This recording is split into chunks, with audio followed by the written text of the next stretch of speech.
आपल्या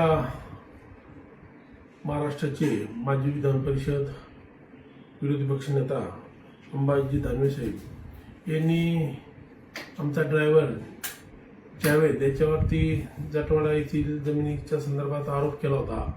174 गट नंबरमध्ये 23 एकर जमीन आणि ही समृद्धी महामार्गामध्ये भूसंपादन झाली।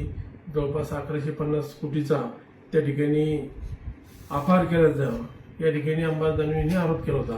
पण ज्यावेळेस इलेक्ट्रॉनिक मीडियाच्या माध्यमातून समोर आलं त्यानंतर आम्ही देखील त्याला प्रतिक्रिया दिली।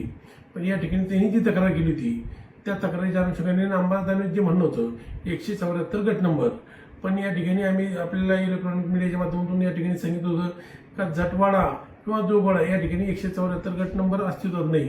पण त्यानंतर अंबाजी दानवे यांनी पुन्हा बाईट दिली का 174 हा सर्वे नंबर होता आणि आता त्याचा 89 गट क्रमांक झाला। पण या ठिकाणी अंबाजी दानवेंना हीच कल्पना नाही का अगोदर महसूलमध्ये कुठलाही सर्वे नंबर असतो आणि सर्वे नंबरचाच नंतर गट नंबर होतो। या ठिकाणी अंबाजी दानवेंनी सर्वे नंबर आणि गट नंबर जर माहीत नसेल या ठिकाणी त्यांची मला दया येते किंवा येते त्यांच्या बुद्धिमत्तेची। कारण की या ठिकाणी आपण विरोधी पक्षनेता म्हणून या ठिकाणी महाराष्ट्रामध्ये काम केलं आणि आपल्याला जर सर्वे नंबर आणि गट नंबर याच्यातला फरक कळत नसेल आणि आपण जे आरोप केले या आरोपाच्या अनुषंगाने या ठिकाणी समृद्धी महामार्गाच्या अहवाल या ठिकाणी जिल्हा अधिकाऱ्याला दिले आहे आणि त्यात स्पष्ट नमूद केलेले का आपल्याकडे 89 गट नंबर देखील आणि 174 नंबर गट नंबर देखील सर्वे नंबर असेल किंवा गट नंबर असेल असा कुठला अस्तित्वात नाही, याचा पुरावा देखील त्या ठिकाणी अहवालाद्वारे मी आपल्याला दाखवू इच्छितो। या ठिकाणी अंबाजी दानवेंनी बिनबुडाचे आरोप केले, पण या आरोपाच्या आधारे आपण त्यांना अपनुष्य दावा त्या ठिकाणी ठोकणार आहोत।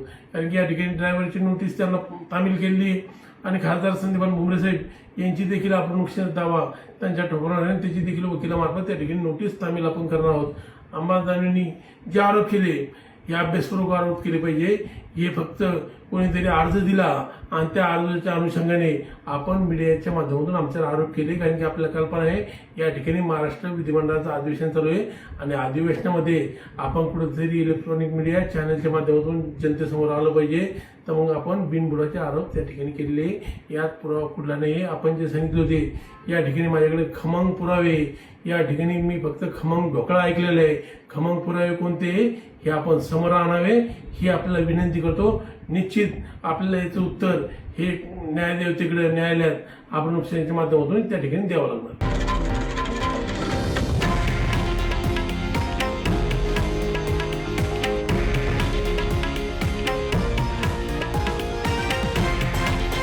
हे आहे देशातील नंबर 1 न्यूज नेटवर्क आणि आपण पाहत आहात TV9 मराठी, एकमेव।